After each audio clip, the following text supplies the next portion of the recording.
नमस्कार, स्वागत है आप सभी का आज के इस वीडियो में। आज इस वीडियो में हम बात करने वाले हैं बैंक मित्र के बारे में। जी हाँ दोस्तों, मैं खुद एक बैंक मित्र हूं और पिछले 10 सालों से बैंकिंग सर्विस में हूं और बैंक मित्र का काम कर रहा हूं। तो आज के इस वीडियो में मैं आपको बैंक मित्र से संबंधित सारी जानकारियां देने वाला हूं A to Z, जिसमें आपको इस वीडियो को देखने के बाद बैंक मित्र से संबंधित आपके मन में किसी प्रकार का कोई भी डाउट नहीं रहने वाला है।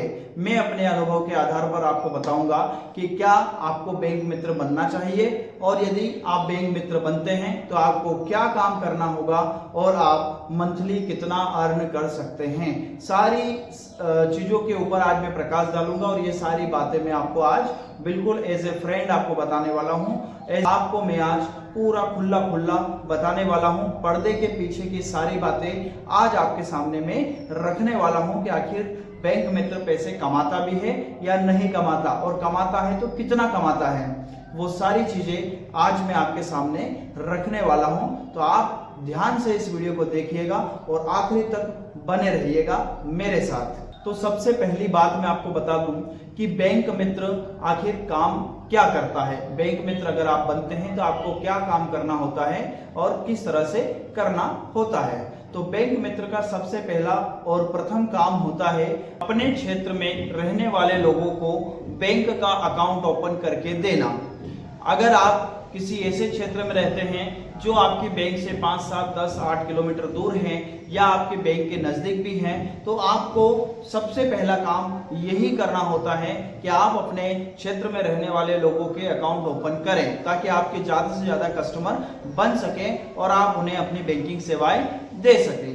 अकाउंट ओपन होने के बाद दूसरा जो काम होता है बैंक मित्र का, वो होता है ट्रांजैक्शन करना। जी हाँ दोस्तों, अपने ग्राहकों को बैंकिंग सेवाओं के साथ ट्रांजैक्शन सेवाएं प्रदान करना, जिसमें उनके अकाउंट से पेमेंट निकालना और जमा करना जैसी चीजें आपको करना होती हैं।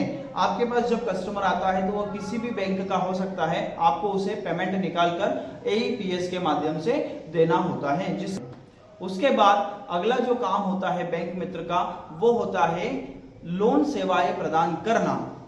आप अपने क्षेत्र में रहने वाले लोगों की लीड जनरेट कर सकते हैं। कोई कस्टमर आपके पास आता है, वो कहता है कि मुझे KCC लेना है, तो आप अपने सिस्टम से अपनी बैंक को एक लीड जनरेट करेंगे, जिससे आपका कस्टमर का डेटा आपकी बैंक के पास चला जाएगा और बैंक उस कस्टमर से संपर्क करके उसे लोन प्रोवाइड करेगी। आप किसान क्रेडिट कार्ड है, वाहन लोन है, पर्सनल लोन है या गोल्ड लोन है, इस प्रकार की लीड जनरेट आप कर सकते हैं। उसके लिए भी बैंक आपको पैसा प्रोवाइड करवाती है या उसके लिए भी आपको पैसा देती है। उसके बाद आगे अगर हम बात करें तो बैंक मित्रों को सबसे मुख्य रूप पर रखना होता है इंश्योरेंस सर्विस को। जी हाँ दोस्तों, प्रधानमंत्री जीवन ज्योति बीमा योजना, प्रधानमंत्री सुरक्षा बीमा योजना, अटल पेंशन योजना, इस तरह की योजनाओं को आपको अपने बैंकिंग पॉइंट पर चलाना होता है और उनका लाभ ग्राहकों को दिलवाना होता है। आपके पास जब भी कोई कस्टमर आता है तो आपको उन्हें पूछना होता है कि भाई आपने बीमा करवाया है या नहीं। अगर नहीं करवाया है तो उनका बीमा आपको करना होता है। इसके लिए बैंक आपको टारगेट भी देती है और आपको टारगेट बेस्ड काम करना होता है। इसके अलावा बैंक आपको ऋण वसूली के लिए भी बोलती है।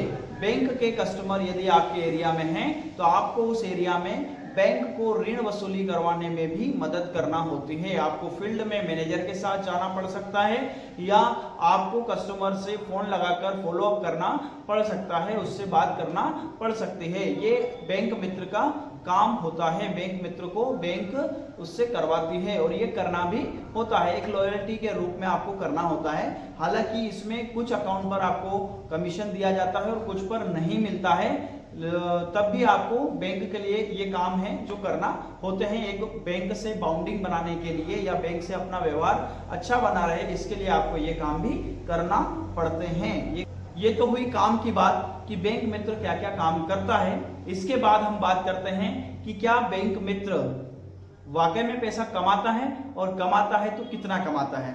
तो हम बात करें सबसे पहले अकाउंट ओपनिंग की। यदि आप अपने एरिया में अकाउंट ओपन करते हैं तो आपको एक अकाउंट ओपन करने पर बैंक से मिलते हैं 20 रुपए, जिसमें 20% जाता है कंपनी को, जो आपको सर्विस प्रोवाइड कर रही है उस कंपनी को 20% जाएगा और 80% आपको मिलेगा।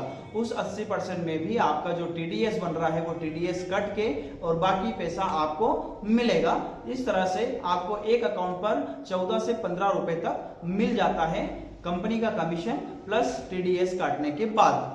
अब हम बात करते हैं ट्रांजैक्शन की। तो एक ट्रांजैक्शन पर आपको कितना पैसा मिलता है।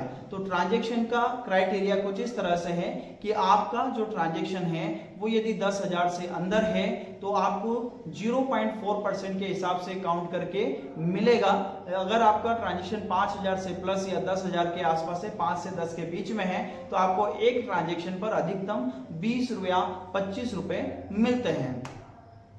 उसमें भी वही रेशो है, कंपनी का 20% और आपका 80% प्लस आपके 80% में जो भी आपका टीडीएस बन रहा है वो टीडीएस काट कर आपको दिया जाएगा। ट्रांजैक्शन के बाद हम बात करते हैं लीड पर। यदि किसी कस्टमर की लीड आपने डाली, किसी कस्टमर का लीड आपने जनरेट किया, तो उसमें आपको अलग अलग लोन पर अलग अलग पैसे मिलते हैं। ये तो बात हुई कि आज एक बैंक मित्र क्या काम करता है और किस काम से कितना कमाता है। अगर आप भी बैंक मित्र बनना चाहते हैं तो आपको बैंक मित्र बनने के लिए सबसे पहले IIBF का एग्जाम पास करना होगा, जो कि अब कंपलसरी हो गया है। IIBF की एग्जाम पास करे बगैर अब आप बैंक मित्र नहीं बन सकते। तो आपको IIBF का एग्जाम पास करना होता है। उसके बाद आपको जिस बैंक से भी बैंक मित्र की आईडी लेना है वहां आवेदन करना होता है बैंक मित्र की आईडी के लिए, और बैंक आपके शॉप पर आकर वेरीफाई करती है, आपके सेंटर को देखती है और फिर संबंधित कंपनी को आपके दस्तावेज दे देती है, और वो दस्तावेज लेकर कंपनी आपसे कुछ नॉमिनल फीस लेती है आईडी देने के नाम पर। कुछ कंपनियां 500 में देती है, कुछ कंपनियां 50,000 में देती है। तो वो डिपेंड करता है कंपनी के ऊपर कि आप किस तरह की कंपनी से अपनी कियोस्क आईडी ले रहे हैं। वो अलग अलग कंपनियों के ऊपर अलग अलग चार्ज होता है, तो वो चार्ज आपको देना होता है और उसके बाद कंपनी आपको अपना कियोस्क आईडी प्रोवाइड करती है, जिसके माध्यम से आपको कियोस्क चलाना होता है। तो ये था पूरा बैंक मित्र का काम और बैंक मित्र आईडी लेने की प्रोसेस। अगर आपके कोई सवाल हैं और अगर आप कुछ भी पूछना चाहते हैं तो कमेंट बॉक्स में लिख कर भेजिए। अगर कोई बात छूट गई है जो मैं आपको नहीं बता पाया हूं तो आप कमेंट बॉक्स में जरूर लिखिएगा, ताकि मैं आगे से उन चीजों पर भी वीडियो बना सकूं। या आप कौन सा वीडियो अगला चाहते हैं, किस तरह का वीडियो आप चाहते हैं, वो आप कमेंट बॉक्स में जरूर लिखें, ताकि मैं उसी तरह के डिटेल वीडियो आपके लिए लेकर आऊं और आपको इंफॉर्मेशन देता रहूं। धन्यवाद, शुक्रिया, थैंक यू।